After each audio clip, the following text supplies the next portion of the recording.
Baseball algorithm update for the last day of May. There are 16 games today. Prepared it super early, so obviously things are not confirmed. But I'm going to get this out early, and also I wanted to talk about something specific about, if you're updating this at home, and you bought a copy and you're using RotoWire to get this information, you'll see sometimes when you get things updated, you get something crazy here. We have Joey Wentz with only 2 innings pitched and a 20 ERA. Somehow it only pushes us up to 9 runs because I guess they know he probably won't pitch much for the game. But still, it can't be in here. It's going to screw up everything else because things are on a range of high to low, and this is too ridiculous. So what do? Well, you go into pitchers and you find Joey Wentz, and you see that we only have one record for him here. So really what we want to do is we want to add some type of other historical record for the guy. So what we're going to do is we're going to type over this guy Puke, and we will figure out what we're going to do. It might not be 2021. I don't know what it's going to be. So let's go find out. So Joey Wentz is right here, 20.25 ERA. All right, so he played in Toledo, yay, and he has 26 innings pitched. Let's grab that. So let's see what we can remember here. So AAA from this year, 7 games, 26.2, 0-2, 4.73, 1.3. I don't remember how old he was. I remember it was 7 games, 26.2. 0-2, and then it's like 4.7, right? It's 4.73 and 1.3. 1.3 whip, and this is AAA. That's what that is. So now we can replace him with his AAA stats, and that makes things change everywhere range-wise. As you can see, there's a lot of bad pitchers today, actually. It's a day for the over down here when you start seeing all this red. These games especially, this game. Cole Sands might have a similar problem. Can we do something with Cole Sands? Nope. To make this even better, I would consider doing Cole Sands because he's only got 4 innings pitched. So this is ridiculous too, right? Let's do that as well. This is what making this thing work to its optimal potential is doing this on every game and really spending the time. I don't usually want to do this, but let's get it right, at least the obvious glaring errors. Here we have another AAA guy with 18 innings. Got AA with 80 innings. We got 0-4. He's actually terrible. You know what? It doesn't matter.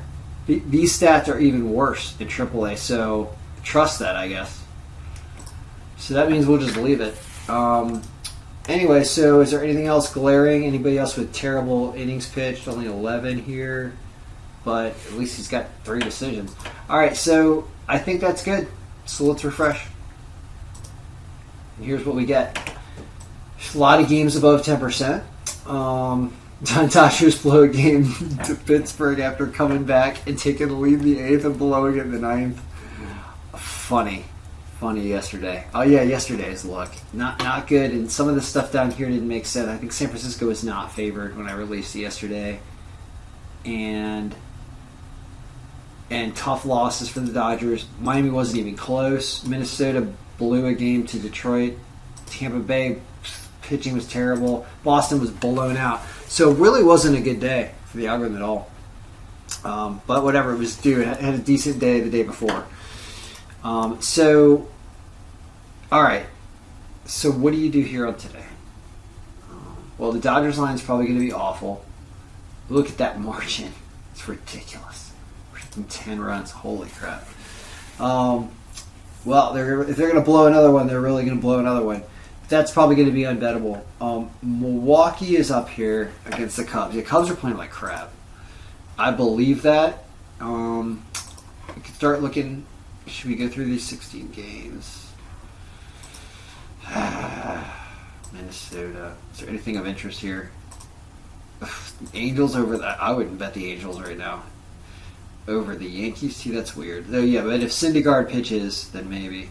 San Francisco over Philadelphia at plus 116 with Junis. Seems like reasonable, but there's like no margin. All right, I don't know. You got to wait till you get confirmed lineups to really get better information, but we're pushing these games down a little lower, and we're saying the Milwaukee one's the strongest one with a reasonable line. Houston over Oakland at only minus 130. Oh yeah, where is it predicting runs here too? That's another thing to look at, is high runs versus low runs. I noticed yesterday, for example, take a look at this. Here we had low runs that win. Low runs that win. I was going to say the low runs lost. No, actually it didn't work that way. Never mind. Maybe you shouldn't pay attention to it as much. At least compared to yesterday. But I don't know, whatever. That's the look, guys. So I just want to show you that that's how you update this matchup sheet to make it more reasonable, because here's how weird it goes otherwise. If you don't get this AAA for Joey Wentz and you have to use that limited 2022 stat, then all of a sudden that switches not only that game, but a bunch of stuff switches around, because the range of the scoring gets all screwed up. And it's just... I know every game you're like, well, why if you change one game does it change another game's score? The answer is because how much stronger we think one team is than another team is related to how strong the team is compared to all teams' maximums in all categories. So if there's a pitcher with a 20 ERA, everybody looks really good against this guy. So it might lower scores more than it should. That's why things are connected.